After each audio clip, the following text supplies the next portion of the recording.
안녕하세요. 오늘도 누워서 문학작품 한 편 살펴봅시다. 이태준님의 돌다리 지금 시작합니다. 창섭은 서울에 살아요. 오랜만에 고향집에 내려왔어요. 버스에서 내려 십리길을 걸어야 하죠. 가는 길에 저쪽 산기슭에 공동묘지가 있어요. 그 공동묘지에는 창섭의 누이 동생 창옥이 묻혀 있죠. 창섭은 그곳을 향해 묵례를 합니다. 어린 시절이었죠. 누이 동생 창옥이 저녁을 먹다가 복통으로 뒹굴죠. 읍내 병원에 달려가 의사를 불러왔는데 의사는 주사만 놓고 가죠. 다음날 창옥의 복통이 더 심해져서 다시 의사를 데리러 갔는데 의사는 시간이 없으니 환자를 데리고 오라 했고 그리합니다. 그런데 또 오진을 했죠. 맹장이 터진 걸 모르고 시간을 지체한 거죠. 창옥은 그렇게 떠났어요. 그 사건으로 인해 창섭은 의사가 될 것을 결심했고요. 의사가 되었고요. 지금은 서울서 맹장수술 분야에서는 권위 있는 의사가 되었죠. 창섭은 누이를 생각해요.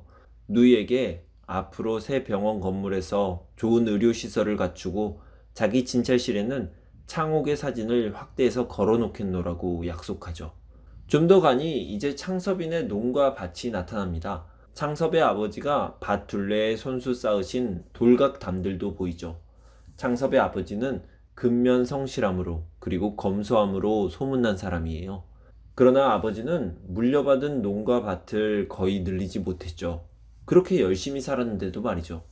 그게 뭐가 잘못되어서 그런 게 아니고요. 지금 가진 땅을 더 좋게 만들고 더 잘 가꾸는데 힘을 쓰기 때문이죠.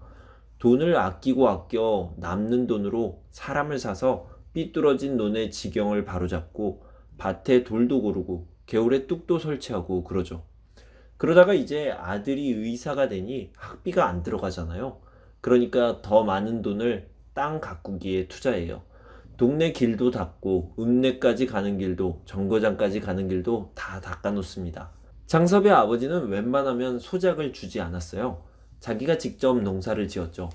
때로는 소 2필, 일꾼 3명이나 써서 농사를 하다 보니 일꾼은 삭스를 받아가는데 정작 자기는 본전일 때도 있었죠.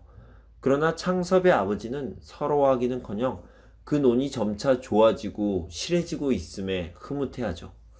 이런 아버지를 잘 알고 있는 아들 창섭은 이런 땅을 판다는 건 그건 정말 아니라는 생각이 들죠. 하지만 지금 병원 건물을 얻을 수 있는 너무 좋은 기회가 왔는데 그 땅을 담보로 하는 것만으로는 3만 원을 마련하기가 어렵죠. 게다가 창섭은 이제 부모님을 편하게 해드리고 싶죠.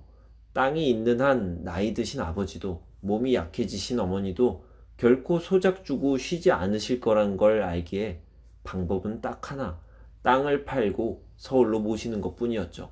진짜 좋은 마음이었어요. 창섭은 샘말에 들어서자마자 아버지를 만났어요. 거기서 동네 사람들과 돌다리를 고치고 계셨죠. 왜 갑자기 왔느냐는 아버지의 질문에 창섭은 급히 여쭤볼 일이 생겼다고 답하죠. 아버지는 먼저 가 있으면 곧 뒤따라가겠다 했죠. 그런데 그 돌다리가요. 동네 사람들과 아버지가 함께 고치고 있던 돌다리가요. 창섭의 할아버지가 놓으신 다리예요. 5, 60년 되었죠. 근데 이게 5, 60년 만에 무너졌고요. 한동안 사람들이 신경을 안 쓰고 있었어요. 마을 사람들이 신경 끄고 산 이유는 두 가지가 있는데요. 하나는 돌다리에 놓을 돌이 워낙 크고 무거워서 엄두도 못 내고 있었고요. 다른 하나는 이 돌다리가 무너지기 전에 이미 면에서 난간까지 달려있는 편안한 나무다리를 놔주었거든요. 집에 갔더니 어머니는 다리 고치는 동네 사람들의 점심을 준비하느라 바빠요. 다른 동네 여편네들도 함께 음식 준비를 하고 있었죠. 어머니는 창섭을 보자마자 손주들을 찾아요. 왜 혼자 왔냐는 거예요. 그리고 창섭이 어머니를 서울로 모셔갈 준비를 하러 왔다고 했더니 어머니는 정말 기뻐합니다. 어머니는 손주들과 살고 싶은 거죠. 그랬으면 원이 없겠다고 그렇게 표현해요. 어머니는 땅, 조상, 산소, 사당 이런 것보다 손자 아이들에게 더 마음이 가는 겁니다. 창섭의 아버지가 곧 왔어요. 아들이 할 이야기가 있다 했으니 들으러 온 거죠. 창섭은 이야기를 시작합니다. 아주 침착하게 차근차근 이야기합니다. 의사잖아요. 논리적, 체계적으로 잘 정리해서 이야기할 줄 아는 사람이죠. 외아들인 자기가 부모님을 진작 모셨어야 했는데 그러려면 자기가 병원을 버리는 것보다는 부모님이 농토를 버리고 서울로 올라오는 것이 나을 것이라 했고요.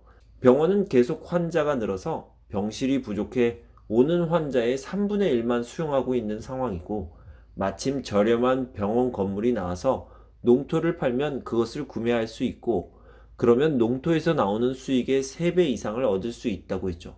그리고 땅은 나중에라도 서울 가까이에 얼마든지 살 수 있다는 얘기로 마무리를 짓습니다. 아버지는 아들의 이야기를 끝까지 잠잠히 듣습니다. 아버지는 점심이나 먹으라 하고 생각해 보시겠다고 합니다. 그리고 돌다리를 고치는 곳에 다시 가시죠. 다 고치고 돌아와서야 점심을 드십니다. 식사하시는 아버지께 창섭이 묻죠. 나무 다리가 있는데 더 편하고 좋은 다리가 있는데 그 돌다리는 왜 고치시는 거냐고 물어요. 아버지는 그 질문을 하는 창섭이에게 핀잔을 주십니다. 그 다리에서의 추억을 상기시키죠. 창섭이가 그 돌다리에서 고기 잡던 일, 그 다리를 건너 서울 유학길에 오르던 일, 이런 생각 안 나냐고. 할아버지 상도를 모실 때도 창섭이가 어린 시절 천자문을 배우러 다닐 때도 그 다리를 건너지 않았냐 하죠. 그리고 창섭이 어머니가 시집 올 때도 가마를 타고 그 다리를 건너 자기에게 왔다 해요. 아버지는 자기가 죽거든 그 다리를 건너가서 묻으라고 유언 아닌 유언을 하시고는 서울에 갈 생각이 없다는 뜻을 밝히십니다. 아버지는 천금이 쏟아진다고 해도 땅을 팔지 않겠다고 말씀하십니다. 땅은 그렇게 경제적 이익과 손해를 계산해서 사고 파는 물건이 아니라고, 땅은 만물의 근거라고 말씀하시죠. 창섭이가 누구 덕에 의사가 된 거냐고 묻고는 스스로 바로 땅의 덕이라고 답하십니다.